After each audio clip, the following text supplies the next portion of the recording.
Hello everyone and welcome back to another Used Tech Hustle video. In this one I'm going to be reviewing the Gamemax Crusader case.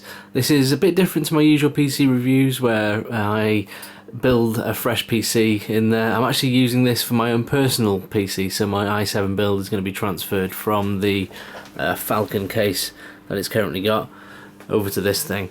Now, before I unbox it, I am aware that I think the CCL website description has got a slight mistake. It says it supports 3.5 inch drives, but I believe that's only 2. So, although I do need support for 3, I'm thinking I might be able to squeeze it in somewhere, but we'll just see how it goes. Anyway, this is the plan of action. Time to get this thing unboxed and see what we've got. Okay, that's the box off, and yeah, first impressions, it's very, very shiny. I don't quite like this strange bordered, framed effect on the front, but we'll see how it goes. It does have its own RGB controller in there, however I don't think the fans I've got, which you can see sort of nestled there, I don't think they will actually hook up to it, so I'm going to replace that with my own. So yeah, there's no fans or anything included. It is what it is.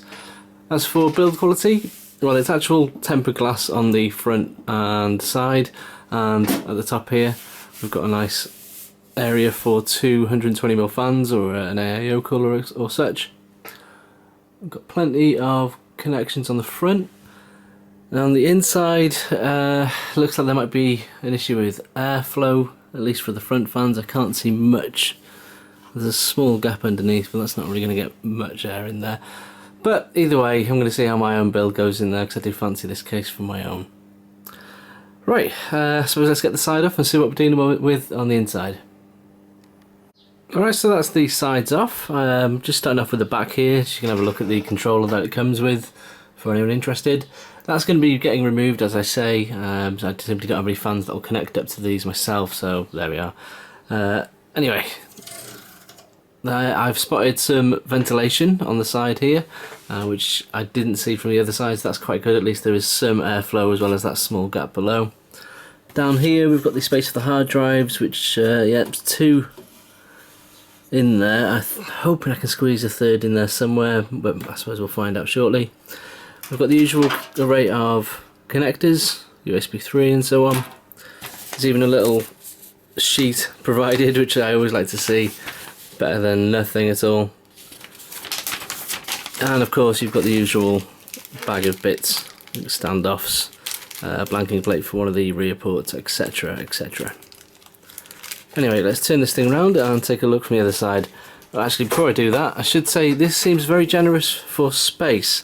There's no recessed area like you get here over a channel. It's all just simply nice excess space to deal with, so hopefully cable management shouldn't be too much of an issue, even though there is quite a lot going in there. But yeah, from this side, pretty good. Let's take a look from the other side. There we go. Nothing too remarkable to look at, but at least it's got a nice shroud there. There's got plenty of standoffs already built in.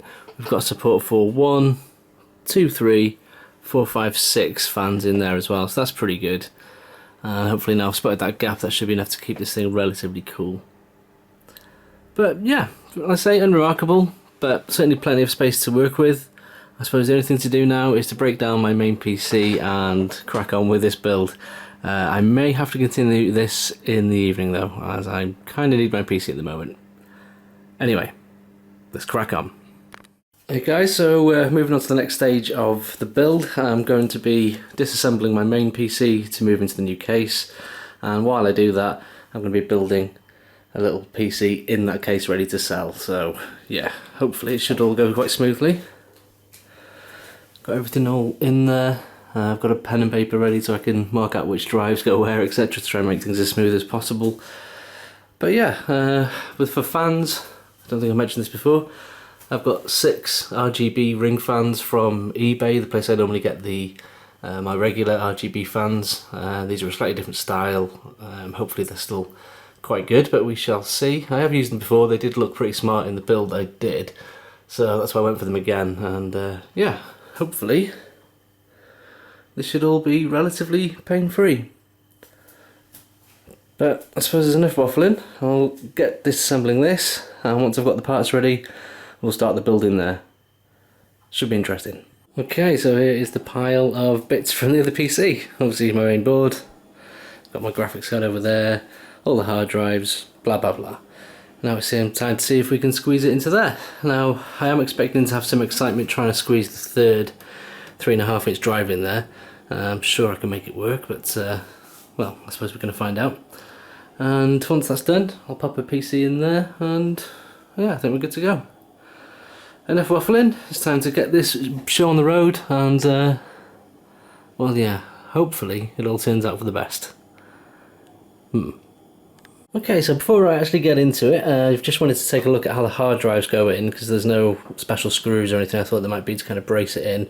And yeah, this is worth noting because if you do go for this case, you will need to put the hard drives in before you put the power supply in, as I've just found out. And it will actually accept 3 as well.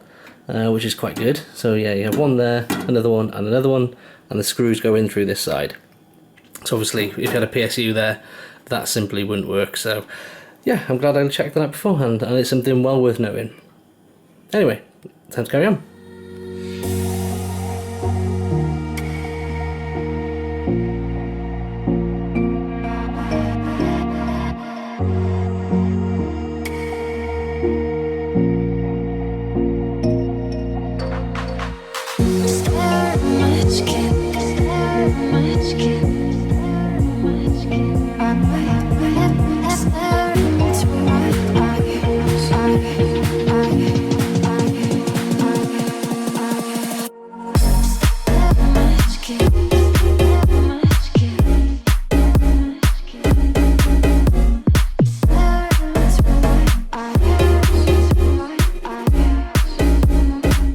Alright, bit of a status update. The motherboard is in, the power supply is in, and the 3.5 inch hard drives are in.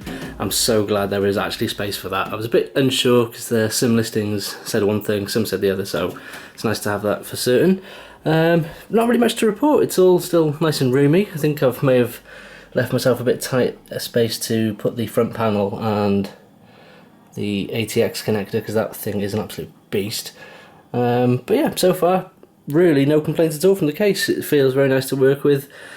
It's weird to not have a kind of caddy system for the hard drives, I will admit. It's not a problem at all, it's just something, now I think about it, when I was taking apart the other Gamemax case there, which does have little hard drive caddies for each one, then yeah, it's a bit weird to not have that in this one, but it's no big deal, it's just something I thought I'd point out.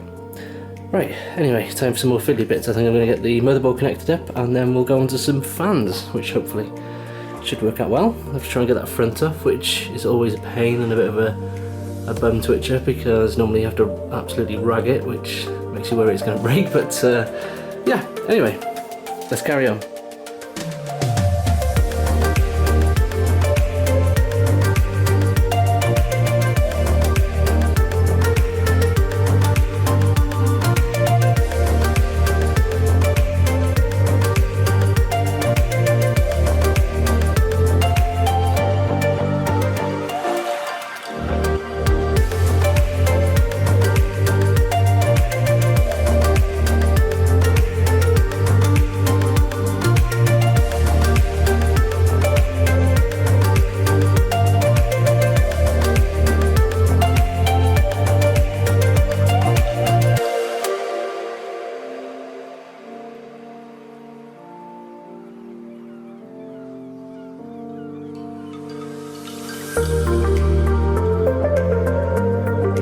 Progress. I've got the hard drives in, my 3 SSDs I should say, and obviously those as well. I've also got the PCI cards in there, although I think I'm going to put one more USB 3 in, I'm not totally sure. But so far, yeah, the good vibes are still going. This was a little bit of a pain to work with because there's quite a lot of connections to get down there. That's more of a power supply stroke connection issue though, I just didn't have enough right angles, but I've made it work. And certainly from the PC's point of view, yeah, it's all certainly very, very good. Very usable so far. Looking at the reverse so far, you can see we've got still quite a lot of cables there to contend with, but there is hopefully enough depth to flatten things out nicely, so yeah, the good vibes continue, and this case is pretty good. I should say I took the front off just because I'm going to be getting to the fans next, I think, and that came off so easily. It, like, not in a way that it feels like it's going to fall off all the time, it just, one, reasonable tug, and it just slid out beautifully.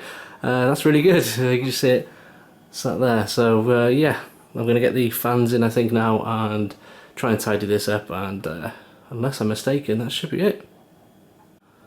Something else to note as I'm just getting the front fans in here, the one thing I was expecting, seeing as if it's advertised for having space for them, was some holes where you can screw in these longer type screws. As you can see, there is 2 at the bottom there to get you started, but for everything else there just isn't anything in the back to actually screw into, so you have to go in through the back, which isn't a problem. I've got a kind of extension for my screwdriver so I can get in there. It's really not that bad, but it's just worth noting that it's a bit tight in there, so given you have to screw through there, if you're going to put fans at the front, which you probably will, you might need some smaller tools than what you've got.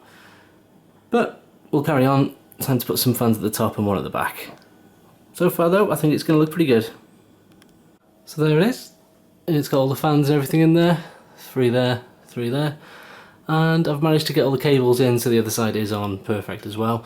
I suppose there's not much left than to plug it in and see what it looks like, but as far as the case goes, very, very, very happy with it. Although it does lack a couple of the more premium things you might expect, going slightly up in the price range from my usual case reviews, it's still very good for the price, to be honest. I think it's going to look pretty smart with the RGBs. It's a shame I didn't have any that I could use to test the inbuilt RGB controller. I do apologise about that.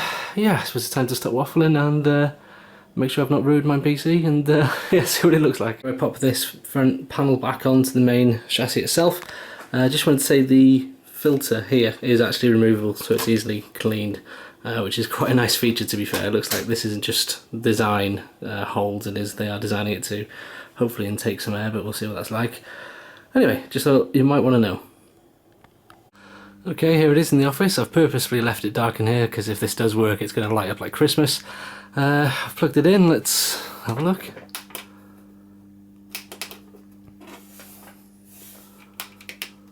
Okay, is it the usual power supply at the back? That tends to be my trademark move, there you go. Whoa.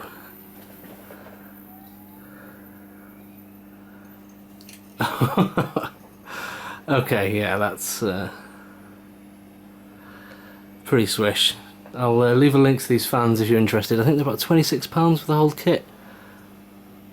So that's pretty sleek, isn't it? Okay, yeah, very good. I wasn't too sure how I'd like this window, kind of black area around the main transparent bit, but no, I do actually really like it. Very smart. Now I'll just pop the side back on and I suppose we should test the temperature, see what they're like, because this thing is overclocked to 4.5 gigahertz as well, so hopefully it's not too crazy, but we shall see. Okay, let's jump into some stress tests to see what the performance is like for the CPU. Now, as you can see, I fired up IDA 64 and let it running for around about 10 minutes, and yeah, if we look at the temperatures, we can see it's hovering around about 75 degrees. Now, I will preface this by saying I deeply regret not recording the performance of my older case. I know it would have been less than this and it would have been ideal for this video, but it didn't dawn on me until way after the fact, so I can only really apologise. I would love to have been able to show you a comparison. That's on me, sorry. But this case in its own right, if we look at those temperatures, I think we can all agree they're not ideal. It's not really surprising for this style of case, and I knew this going in right from the word go, that the temperatures weren't going to be the best purely because of how it looks. It's very much style over substance, and that's fine. I knew that. I wanted this PC to look perfect for me anyway, because it's used so often.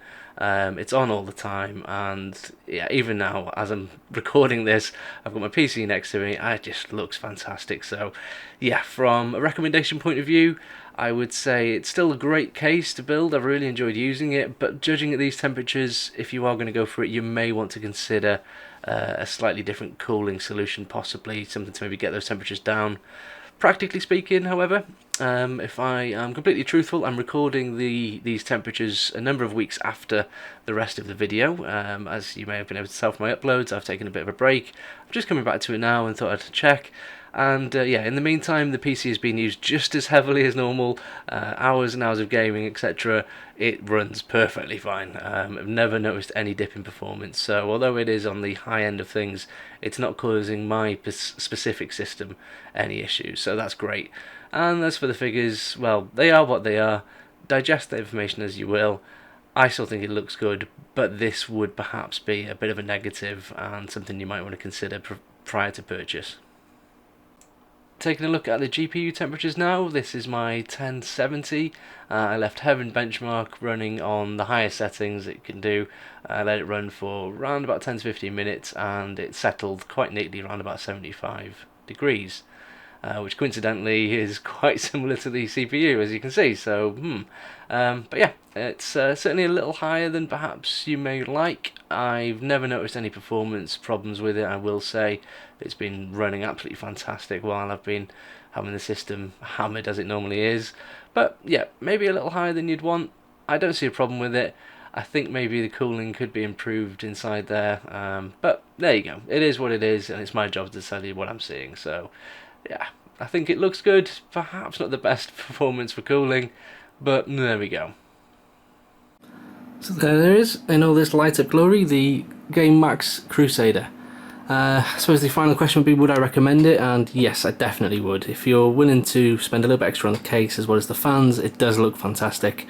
But the downside would be the cost. The case was around about £30 I think I ended up paying, but it might be a bit more. And fans, well, I think you're looking at a minimum of £25–30 for a set. So that is quite a lot of outlay really. But with that said, I think the end result speaks for itself. It does look really good, especially if you do pair it up with some nice fans like this. It can look the part. Feels great as well. Certainly quite light to begin with, quite a light chassis, but didn't feel too flexible.